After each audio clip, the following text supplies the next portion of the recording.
Tochi, hi. Hello. Sige po, follow ko po. Salamat po.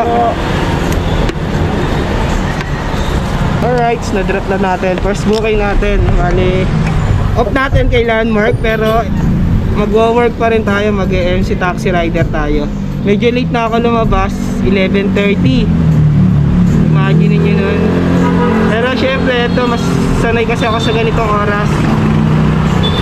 Kumbaga, tapos na ako sa gawain sa bahay kasi yun nga, nakaligo na si Luca, si Stormy, tulog na rin.